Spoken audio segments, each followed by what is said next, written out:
이제 5월 가정의 달 세 번째 주인데요. 오늘은 룻기의 말씀을 통하여서 은혜를 나누도록 하겠습니다. 룻기 2장 14절에서부터 마지막 23절까지 있는 본문의 말씀인데요. 이 말씀 의지에서 이제 본문의 말씀 제목을 룻에게 베푸신 하나님의 오묘한 섭리라는 말씀의 제목으로 하나님의 은혜를 나누도록 하겠습니다.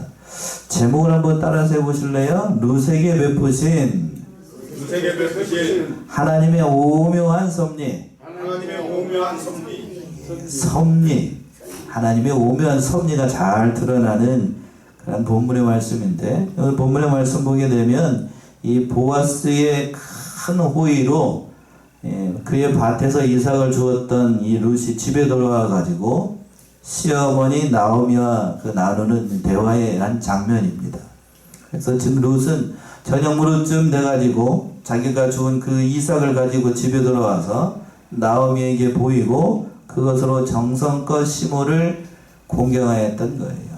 오늘 본문의 말씀에도 보게 되면 부모를 공경한다는 게 어떻게 공경해야 되는 거고, 그리고 또 하나님께서 어떻게 그 백성에게 복을 주시고 하나님께서 가정을 어떻게 세워나가는지를 잘 보여주는 말씀이기 때문에 오늘 본문의 말씀을 통하여서 은혜를 나누도록 하겠습니다. 첫 번째 14절과 16절에서 있는 것처럼 하나님께 보아스가 룻에게 호의를 베풀어 주었습니다. 큰 호의를 베풀어 줬어요. 14절 한번 보시면 14절. 식사할 때 보아스가 룻에게 이르되 이리로 와서 떡을 먹으며 내 떡 조각을 초에 찍으라. 룻이 곡식 빼는 자 곁에 앉으니 그가 볶은 곡식을 주매 룻이 배불리 먹고 남았더라. 예, 식사할 때에 보아스가 룻에게 이르되 이리로 와서 떡을 먹으며, 이렇게 말씀을 시작하고 있죠. 예, 식사할 때에 보아스가 룻을 배려해 가지고 자신이 가까이 와서 자기 옆에 와서 떡을 먹으라고 했습니다. 이것을 통해서 보아스가 룻에게 깊은 애정을 가지고 있고 호의를 베풀어서 넓은 아량으로 룻에게 은혜를 베풀었다는 것을 우리가 알 수 있습니다. 유대 베들레헴에서 상당한 유력자였던 이 보아스가 이방 여자에 불과한, 거기도 또 과부예요. 룻이 과부인 여자를 업신여기지 않고 모압 여자였었는데 자기 쪽으로 오라고 해가지고 같이 식사를 한다라고 하는 건 그때 당시 유대 율법으로는 이게 상상하기 어려운 얘기입니다. 상상하기 어려운 일인데 자기 옆에 가까이 와서 같이 밥을 먹자는 얘기예요. 쉽게 얘기해서.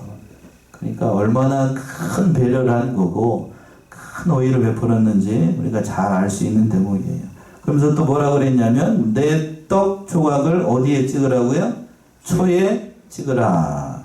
여기서 초라고 하는 거는 그 포도주로 만든 그 음료의 일종인데, 우리 식으로 얘기하면, 쉽게 얘기하면 떡 먹을 때에 보리로 만든 까만 거 있어요. 뭐죠? 엿기름으로 만든 거? 조청이라고 생각하시면 돼요. 조청이라고. 그러니까 그거를 포도로 만드는데 유대 지방은 시큼합니다. 지금도 있대요. 그 시큼한 걸 떡을 찍어서 이렇게 먹을 수 있게끔 했던 겁니다. 이것도 지금이야 우리가 잘 사니까요. 지금이야 잘 사니까 그렇지만 예전에는 조청 만드는 것도 엿기름이 있는 집에서나 했습니다. 근데 저도 이제 어머니가 옆에 계시니까 명절 때쯤 돼가지고 조청을 만들면 그게 그렇게 좋았어요. 드셔보신 분 아시죠? 그냥 맨으로 설탕에다 먹는 것보다도 그 엿기름으로 조청 만들어가지고 그거 찍어 먹으면 그렇게 맛있었습니다. 오진이는 조청이 뭔지를 알지 모르겠네. 그 조청이라는 게 있어요. 그걸 만들어가지고 먹었던 기억이 있는데, 아무튼 그걸 본문의 말씀에서 보게 되면 이 보아스가 룻에게 그 초를 주면서, 우리 식으로 얘기하면 조청이에요. 그걸 주면서 같이 먹자라고 이렇게 얘기를 했던 겁니다. 그러니까 또 그때 당시 먹었던 이 초라고 하는 건 이 보리 추수할 때쯤 되게 되면, 우리도 이제 보리 추수가 이제 좀 있으면 시작이 될 것 같은데 날이 굉장히 더운 때입니다. 그러니까 그걸 먹으면 어느 정도 더위를 식힐 수 있는 그러한 음료였기 때문에 이렇게 같이 먹자고 한 것으로 보여요. 또 그랬습니다. 그 하반절에서 그랬죠. 그가 볶음곡식을 주며 룻에게 배불리 먹고 남았더라. 보아스의 권유로 이제 룻이 곡식 베는 자 옆에 이제 앉자. 자, 그가 이제 볶은 곡식을 줬습니다. 볶은 곡식. 볶은 곡식은 그때 당시에 이스라엘이나 그때 그 근처에 있었던 그 지방 사람들이 주로 먹었던 주식이에요, 주식. 그러니까 볶은 곡식에다가 또 떡에다가 그냥 먹은 것도 아니고 또 어디다가요? 초를 찍어가지고 이렇게 먹었으니까 아주 배불리 룻이 먹었던 겁니다. 그러니까 모처럼 이 룻이 평안과 안식을 누렸던 거예요. 이렇게만 룻이 보아스가 룻에게 은혜를 베풀었던 게 아니고 15절 보시면은요. 15절 룻이 이삭을 주우러 일어날 때에 보아스가 자기 소년들에게 명하여 가로되 그로 곡식단 사이에서 죽게 하고 책망하지 말며. 같이 식사를 한 것도 큰 은혜인데 그리고 난 다음에 보아스가 룻에게 더 은혜를 베풀어 줬어요. 뭐라고 그랬냐면 룻이 이삭을 주러 일어날 때에 보아스가 자기 소년에게 명하여 가로되 그로 곡식단 사이에서 죽게 하고 뭐 하지 말라고요? 책망하지 말라.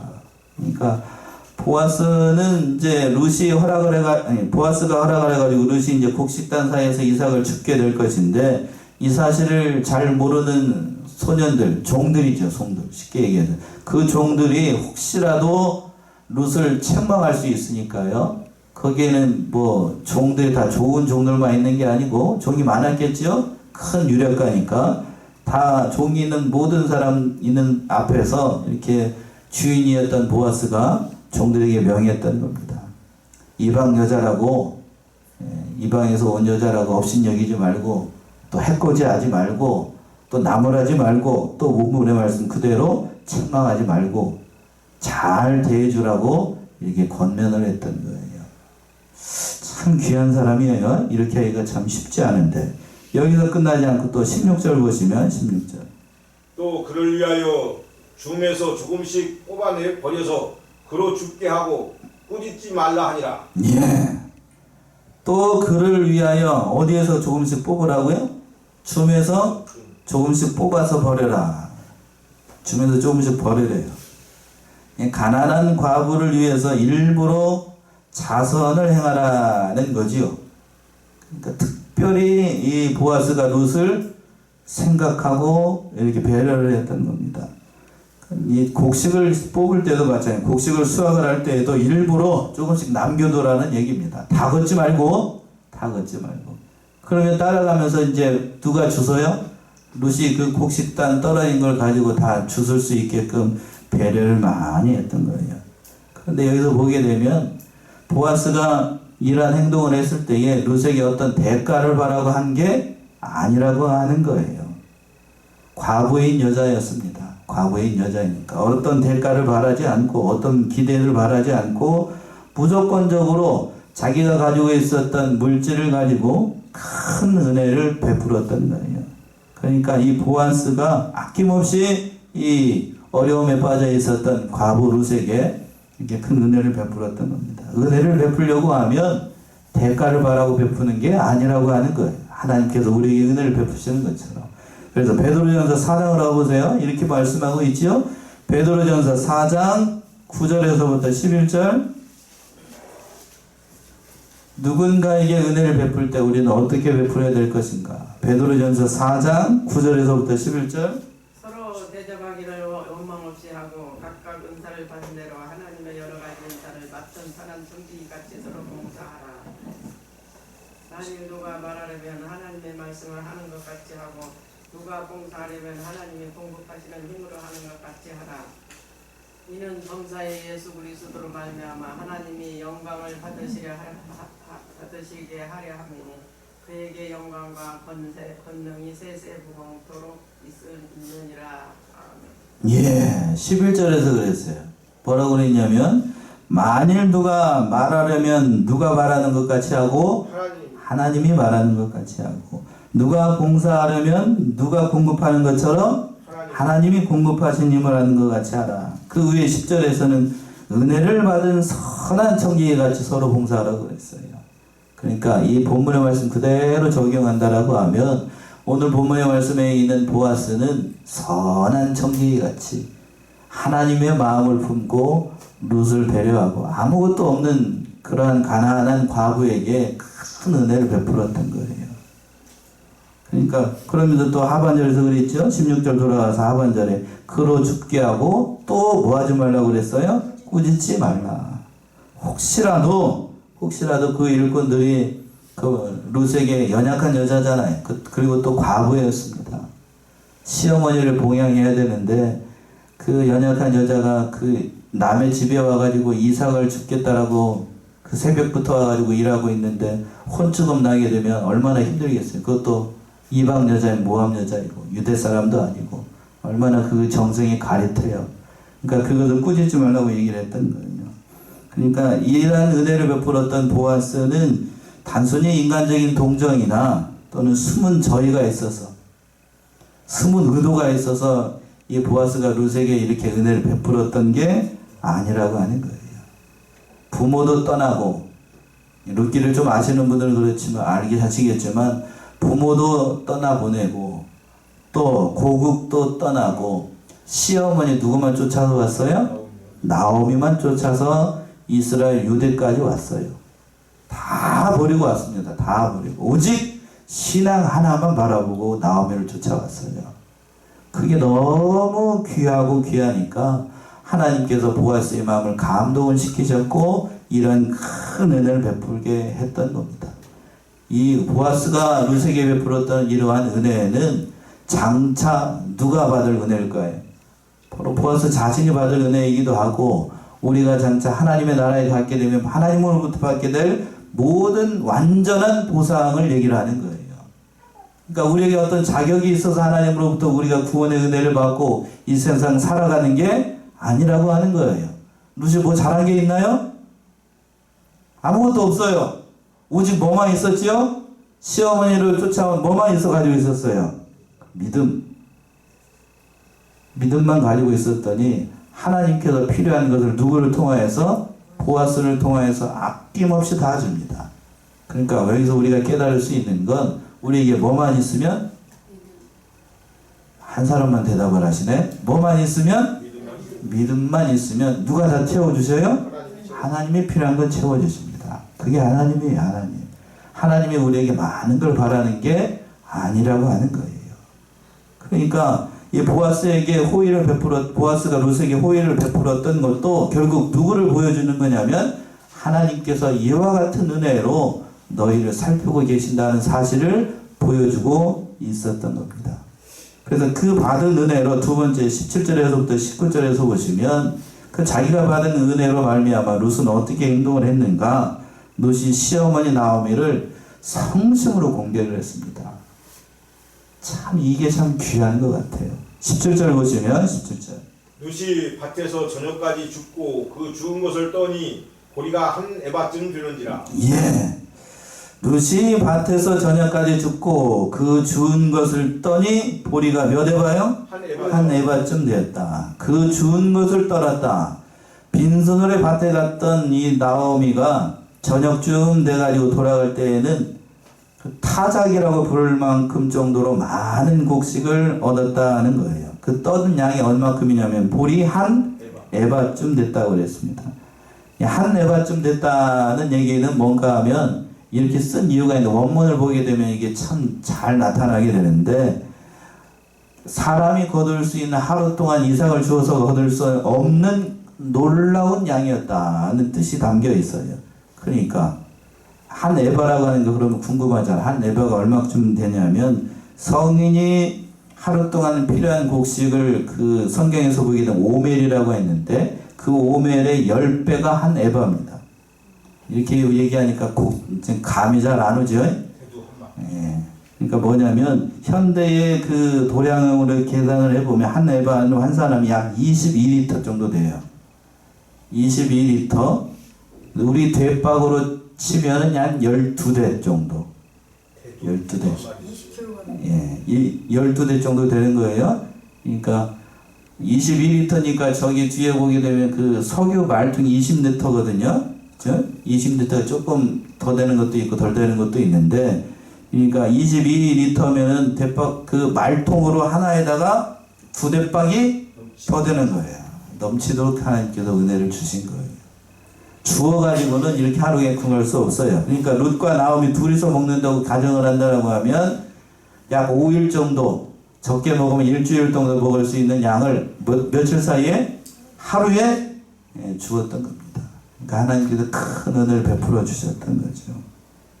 그러니까 그때 당시 그 유대나 그 바벨론 지역에서 남자들이 하루에 배급받는 양이 1리터, 우리 대박을 하면 한 대박 정도 받았는데, 그러니까 한 대박이 아니고 하나님께서 어떻게 배워주셨대? 12배.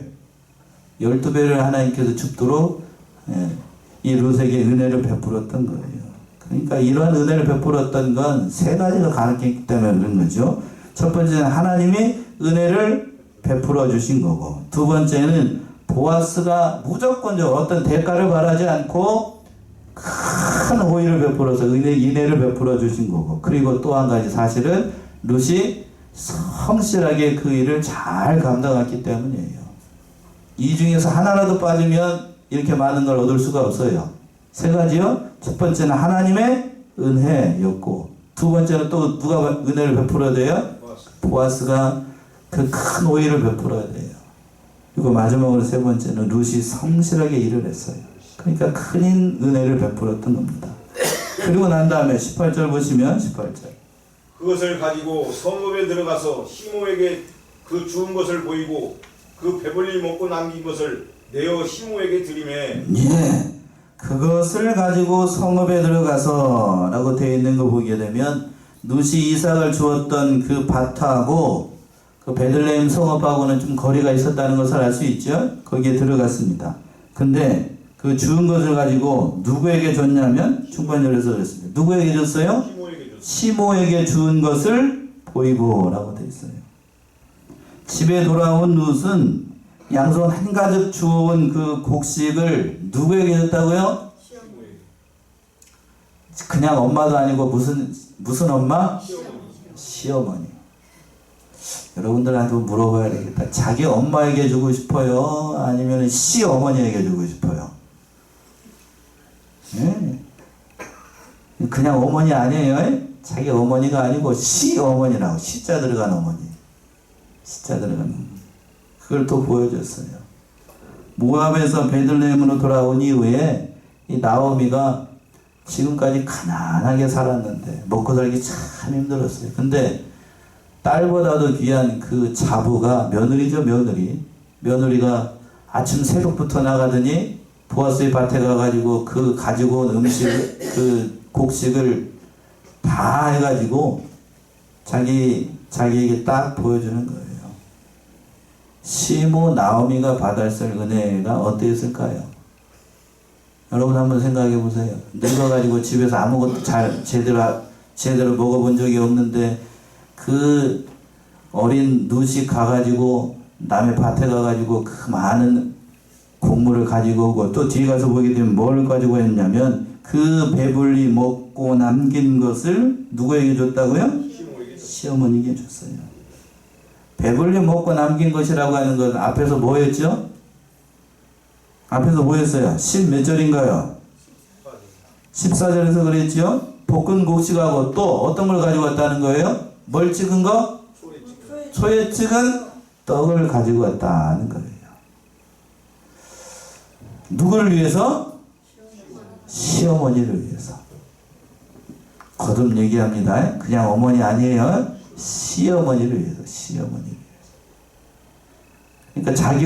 그러니까 이 며느리 룻은 자기가 그 음식을 먹을 때에, 점심을 먹을 때에 집에서 쫄쫄 굶고 있을 누구를 먼저 생각을 한 거죠? 시어머니를 생각하는 거예요. 참 이걸 보게 되면 이 며느리 성품이 참 귀합니다. 참 귀해요. 요즘 현대에 이런 며느리 찾아보기 참으로 어렵습니다. 이런 며느리가 있다. 효부상을 줘야 돼. 효부상. 자식도 이렇게 하기 쉽지 않습니다. 자식도 이렇게 하기 쉽지 않아요. 웬만한 며느리 같으면 일하면서 뭘 먹을 때에 집에서 뭐 저기 알고 있을 그런 생각 안 해요. 보통 생각을 한다라고 하면, 조금 생각을 한다라고 하면 누구를 생각을 하냐면, 누구를 먼저 생각, 자식을 먼저 생각을 하겠죠? 자기 자식. 먼저 자기 자식을 생각을 할 거고, 그리고 난 다음에 조금 더 거기서 생각을 좀 많이 한다라고 하면 자기 누구? 남편을 생각을 할 거고, 그리고 조금 더 생각을 한다라고 하면 자기 어머니, 그러겠죠? 자기 어머니하고 아버지, 친정 아버지 이렇게 생각을 할 건데, 보통 시어머니나 시아버지를 생각하는 며느리는 많지 않아요. 근데 룻은 그 배불리 먹고 남긴 것, 자기가 점심때 남긴 그걸 가지고 누구에게 줬다고요? 시어머니에게 줬어요. 그러니까 자기가 받은 그 은혜를 고스란히 누구에게 돌려준 거냐면 시어머니 나옴에게 고스란히 돌려준 거예요. 얼마나 귀한 성품의 사람이에요. 그러니까 룻은 성심으로 시어머니 나오미를 공경했던 거예요. 효도하라는 얘기는 이렇게 효도하라는 거예요. 성경에서 내 부모를 공경하라 하는 거는 이렇게 공경하라는 거예요. 이렇게 공경해야 됩니다. 디모데전서 5장을 한번 가보세요. 디모데전서 5장 4절. 디모데전서 5장 4절. 어떤 과부가 자녀나 손자들이 있거든 그들로 먼저 자기 집에서 효를 행하여 부모에게 보답하기를 배우게 하라. 이것이 하나님 앞에 받으실 만한 것입니다. 예, 디모데전서 5장 4절에서 보시면 이렇게 되어 있습니다. 만일 어떤 과부에게 자녀나 손자들이 있거든 저희로 먼저 어디에서? 자기 집에서 뭐를 행하게 하고? 효를 행하여 부모에게 보답하기를 배우게 하라. 이것이 누구 앞에서? 하나님 앞에서 받으실 만한 것이다. 자, 이 본문의 말씀 잘 보면 그랬습니다. 만일 어떤 과부에게 자녀나 손자가 있으면 먼저 자기 집에서 그 효를 행해가지고 부모로부터 배우게 하라고 그랬습니다. 근데 법적인 의미에서 보게 되면 룻은 나오미의 손녀인가요? 아들인가요? 딸인가요? 뭐지요? 며느리예요, 며느리. 이 율법에 해당사항이 있어요, 없어요? 있어요, 없어요? 없어요. 룻은 자녀도 아니고 손자도 아니에요. 그런데 어떤 의미에서 보게 되면 아버지도 죽었고, 죽었잖아요. 아버지도 죽었고 자기 남편도 죽었고, 그러니까 죽었으니까 시어머니하고 며느리하고 관계를 이어줄 만한 게 아직 남아있는 때가 아니에요. 그러니까 룻이 나오미를 떠난다고 해도 법적으로 구속할 만한 게 아무것도 없어요. 붙잡으려고 해도, 나오미가 붙잡으려고 해도 붙잡을 수 있는 게 아무것도 남아있지 않다고요. 그런데 이 룻은 그 늙은 시어머니를 모시기 위해서 성심으로 이렇게 공개를 했다고 하는 거예요. 이게 얼마나 귀해요. 얼마나 귀해요. 그러니까 하나님께서 내 부모를 공경하라는 얘기는 특별히 유대인들에게 주신 말씀인데, 이 룻은 또 앞에서도 말씀드렸던 것처럼 뒤에서도 나옵니다만 모함 여자예요. 어디 여자라고요? 모함 여자. 법적인 의미로 된다라고 하면 이 룻은 이 하나님의 율법에서도 제외가 됐던 하나님의 백성이, 정식적으로 얘기한다라고 하나님의 백성이 아닌 사람입니다. 근데 성심을 다해서 부모를 공경하고 성심을 다해서 지금 하나님의 말씀을 준행하고 있었던 거예요. 참 귀한 사람입니다. 복받을 만한 그런 행동을 했던 거예요. 부모를 공경한다 라고 하는 것이 어떻게 공경하는 것이 부모를 공경하는 것인지 지금 이 룻이 우리에게 보여주고 있었던 겁니다. 그래서 19절 보시면 그걸 보고 19절 보면 시모 나오미가 룻에게 이렇게 물어보죠. 19절 보시면 시모가 그에게 이르되 오늘 어디서 주었느냐 어디서 일을 하였느냐 너를 돌아본 자에게 복이 있기를 원하노라. 룻이 누구에게서 일한 것을 사모에게 알게 하여 가로되 오늘 일하게 한 사람의 이름은 보아스입니다. 시모에게 알게 했겠죠. 사모가 아니고. 19절 보시면 시모가 그에게 이르되 뭐라고 그랬냐면 오늘 어디서 주었느냐 어디서 일을 하였느냐라고 이렇게 물어봤어요. 왜 나오미가 이렇게 그 자부에게 물어봤을까? 왜 물어봤을까요? 자기의 상식으로 생각을 했을 때에는 이 룻이 아무리 열심히 하루 동안 이삭을 죽는다고 해도 올 수 있는 양을 초과를 해가지고 가지고 온 거예요. 그러니까 놀란 거지요? 놀란 거예요. 놀래서 물어본 겁니다. 또 다른 의미로 한다라고 하면 이방 여자였던 자부 룻이 혹시라도 잘못된 방법으로 이 곡식을 가져온 게 아닌가, 쉽게 얘기해서 도둑질해 온 게 아닌가, 이걸 물어봤던 거예요. 그럴 염려가 있을지 모르니까. 또 다른 방법으로, 잘못된 방법으로 이 일을 하지 않았는가 높아지면서 이렇게 물어봤던 겁니다. 또 그러면서 뭐라고 그랬냐면 혹시라도 너를 돌아본 자가 있으면 그에게 뭐가 있기를 원하노라? 복이 있기를 원하노라. 이렇게 어떤 경위로 해서 이렇게 많은 것을 가지고 왔었는지 이를 물어봤던 겁니다. 그랬더니 그 며느리 룻이 누가 이런 은혜를 베풀었는지 소상히 시모 나옴에게 얘기를 합니다. 그 하반절의 말씀이죠. 룻이 누구에게서 일한 것을 시모에게 알가하여 가르되 오늘 일하게 한 사람의 이름은 누굽니다? 보아스라고 얘기를 했어요. 보통 여자들 같으면, 며느리 같으면 시어머니가 이렇게 물어보게 되면 늙은 사람이 뭘 알려고 자꾸 거짓 깨묻는데 이렇게 반응하기가 참 쉬워요. 요즘 아침에 보게 되면, 아침 드라마 보게 되면 아무튼 있어요. 그 보게 되면 그런 관계들 많이 나오는데, 시어머니가 그냥 요즘 며느리한테 그런 얘기 하게 되면 딱이 안 맞으면 다행이에요. 이렇게 물어봤다가 큰일 납니다. 가지고 와가지고 애써서 이렇게 열심히 일해가지고 가지고 왔으면 잘 드시긴 하지. 잘 드시기나 하지. 잘 드신다. 표현이 좀 그렇긴 한데 적당한 표현이 있어요. 상상은 여러분들에게 맡기고 그 표현이 있는데 목사님 입장에서 표현을 할 수도 없고 집사람이 빤히 또 쳐다보고 있네. 아무튼 이 룻은 자기에게 이런 은혜를 베풀어준 사람의 이름이 누구인지 소상하게 얘기를 합니다. 그 사람이 누구라고요? 보아스다. 혹시라도 이 시어머니 나오미가 그 마음에서 그 잘못된 마음을 품을까봐, 혹시라도 걱정하실까봐 이렇게 여러 가지로 배려를 하면서 이 룻이 나오미에게 잘 얘기를 해줬던 거예요. 그랬더니 그 얘기를 듣고 마지막으로 세 번째 20절 23절 보시면 시모 나오미가 자부 룻에게 사랑으로 잘 권면을 했습니다. 어떻게 하는 것이 가장 현명한 일인지.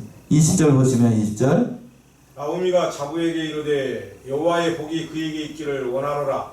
그가 생존한 자와 사망한 자에게 은혜 베푸기를 그치지 아니하도다. 나오미가 또 그에게 이르되 그 사람은 우리의 근족이니 우리 기업을 물을 자 중 하나이니라. 예.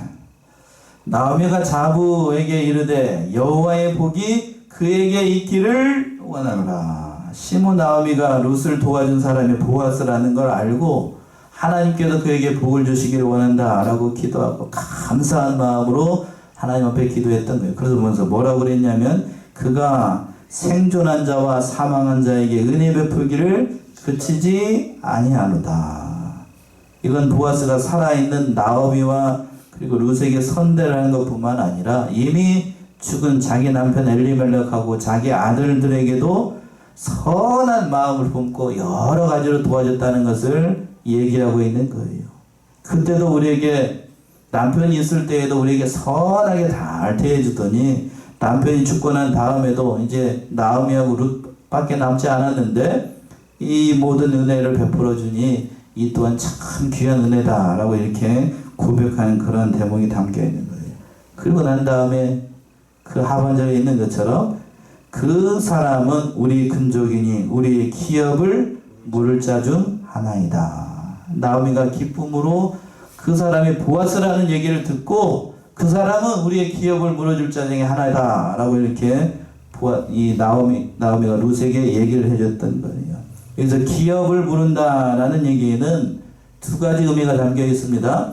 재산의 모든 소유를 회복해야 줄 자, 또는 자식 없이 죽은 사람의 아내를 취해가지고 그 계대를 이뤄줄 근치냐는 의미가 담겨 있어요. 그러니까 우리에게 기업을 물어준다는 얘기는 그 이스라엘만이 가지고 있는 독특한 그런 적인데, 기업을 물어준다는 것은 자기가 빼앗겼던 어떤 의미가 됐든지 빼앗겼던 토지나 재산을 다 회복시켜줄 그런 사람이고, 또 혹시라도 자식이 없이 죽었으면 그 자식을 있게 하여 줄 그런 기업을 물을 자라는 의미가 담겨 있는 거예요. 그러니까 여기서 기업을 물을 자라는 얘기는 또 누구를 상징적으로 얘기를 하는 거냐면, 우리의 영원한 기업이 되시는 누구를 상징을 해요? 하나님, 또 예수 그리스도를 상징을 하는 거예요. 보아스는 그러니까 누구를 상징을 하고 있어요? 예수 그리스도를 상징하는 거예요. 그 사람이 우리의 기업을 물어줄 자, 진정으로 기업을 물어줄 자라고 이렇게 나오미가 얘기를 했던 겁니다. 그래서 이사야 54장을 한번 가보세요. 하나님께서 이렇게 말씀하셨네요. 이사야 54장 4절부터 한번 봅시다. 이사야 54장 4절부터 6절. 두려워 말라. 네가 수치를 당치 아니하리라. 놀라지 말라. 내가 부끄러움을 보지 아니하리라. 네가 내 청년 때의 수치를 잊겠고 과부 때의 치욕을 다시 기억함이 없으리니 이는 너를 지으신 자는 내 남편이시라. 그 이름은 만군의 여호와시며 내 구속자는 이스라엘의 거룩한 자시라. 온 세상에 하나님이라 칭함을 받으실 것이며 여호와께서 너를 부르시되 마치 버림을 입어 마음에 근심하는 아내 곧 소시의 아내 되었다가 버림을 입은 자에게 함같이 하실 것임이라. 내 하나님의 말씀이니라. 예, 하나님께서 이스라엘 백성들 버림을 받았다라고 생각하는 이스라엘 백성들을 격려하시면서 하신 말씀인데 4절에서 그랬어요. 두려워 말라. 네가 수치를 당치 아니하리라. 놀라지 말라. 내가 뭐를 보지 아니하리라? 부끄러움을 보지 아니하리라. 네가 청년의 때의 수치를 잊겠고 과부의 때의 치욕을 다시 기억함이 없으리니 누가 함께하기 때문인가? 이는 너를 지으신 자는 네 남편이시라. 그 이름은 만군의 누구? 여호와시며 내 구속자는 이스라엘의 거룩한 자니 온 세상에 누구라고 칭함을 받는 사람? 하나님을 하고 칭함을 받는 사람. 여기다 밑줄을 한번 그세요. 온 세상에 누구라고 부르는 사람? 하나님이라고 칭함을 받는 사람. 그 사람이 구속자이고 그 사람이 네 남편이고 그 사람이 너희의 모든 것을 공급해주는 사람이다. 오늘 본문의 말씀 그대로 돌아온다면 루세게 그리고 나오미에게 기업을 물어줄 그 사람이 바로 하나님이라는 얘기예요. 하나님. 그러니까 나오미가 이것을 통해서 하나님의 섭리를 깨달았던 거예요. 섭리를 깨달았어요. 크게 섭리를 깨닫고 21절 보시면 본문 돌아와서 21절. 모함 여인 루시 가로되 그가 내게 또 이르기를 내 추수를 다 마치기까지 너는 내 소년들에게 가까이 있으라 하더이다. 예, 룻은 보아스가 추수를 마치기까지 자기 밭에서 소년들과 가까이 있고 다른 밭에 가지 말라고 했습니다. 이 사실도 시므 나오미에게 얘기를 했어요. 그러니까 그 얘기를 듣고 22절 보시면 나오미가 자부 룻에게 이르되 내 딸아 너는 그 소녀들과 함께 나가고 다른 밭에서 사람을 만나지 아니하는 것이 좋으니라. 예, 그 얘기를 듣고 시므가 얘기합니다. 내 딸아 너는 그 소녀들과 함께 나가고 다른 밭에 사람을 만나지 않는 것이 좋겠다. 이삭을 죽을 때 다른 밭으로 가지 말고 불쌍한 사람들이 해를 또 불량한 사람들이 해를 끼칠까 봐 모르니까요. 다른 밭에 가지 않고 그리고 또 하나님의 섭리가 이렇게 하나님께서 너를 인도하는 것이니 다른 밭으로 가지 않는 것이 좋겠다라고 사랑으로 권면을 했던 겁니다. 그 권면을 듣고 23절 마지막으로 이에 룻이 보아스의 소녀들에게 가까이 있어서 보리추수와 밀추수를 마치기까지 이삭을 주우며 그 시므와 함께 거하니라. 예. 23절에 했습니다. 이에 룻이 보아스의 소녀들과 가까이 있어 보리추수와 밀추수를 마치기까지 이삭을 주며 누구와 함께 했다고요? 시어머니와 함께 했습니다. 보리추수를 마치고 밀추수를 마치기까지 죽음 이외에는 어머니를 떠나지 않겠다라고 룻이 고백을 했었는데 그 말씀 그대로 지키고 시어머니를 끝까지 잘 공양을 했어요. 참 오늘 본문의 말씀 보게 되면 룻에게 베푸신 하나님의 오묘한 섭리, 인간적인 면에서 본다라고 하면 그 이방 여자였던 룻을 생각해주고 은혜를 베풀어줄 사람이 없을 것으로 보였는데 그러나 하나님께서 누구와 함께 하셨어요? 룻과 함께 했습니다. 그래서 하나님의 오묘한 섭리로 보아스와 누가 만나게 하고 룻을 만나게 하고, 다음 주에 다시 한번 살펴보겠습니다만 이 두 사람이 결국 어떠한 연을 맺게 되냐면 부부의 연을 맺게 됩니다. 부부의 연을 맺게 되고, 결국 하나님의 은혜로 말미암아 섭리 가운데 두 사람이 만나게 해서 그 은혜를 경험하게 했던 거예요. 그러니까 우리에게 벌어닥치고 있는 세상의 모든 일들은 누구의 섭리 가운데 있다고요? 하나님의 섭리 가운데 있습니다. 그러니까 나에게 일어나는 모든 일 때문에 좌절하고 낙심할 일이 아니라 그 모든 것이 합력하여서 뭐를 이루고? 선을 이룬다라는 그 하나님의 뜻을 생각하고, 좋은 일이든 또 괴로운 일이든 슬픈 일이든 반가운 일이든 그 모든 일들을 잘 감당하고 하나님의 뜻을 잘 이뤄나가는 복된 우리 성안의 성도님들 모두가 되시기 바랍니다. 기도하겠습니다. 은혜와